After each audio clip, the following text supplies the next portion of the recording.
Have you ever seen an Apache helicopter up close? Incredible looking pieces of equipment. And they've got a helmet with a mask, and they call it slaving the ship to the goggles. They activate the goggles so that wherever they turn, the helicopter turns. And where they've got eye sensors, so where their eyes go, the guns go.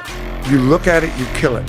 I'm like, okay, I've seen the pyramids, I've seen the Notre Dame Cathedral in France, I've seen a lot of Van Goghs, they're beautiful. I saw the Mona Lisa, that was great. Seeing this fucking helicopter turning as the guy's head turns with the weapon systems, I'm like, who's building cooler shit than this?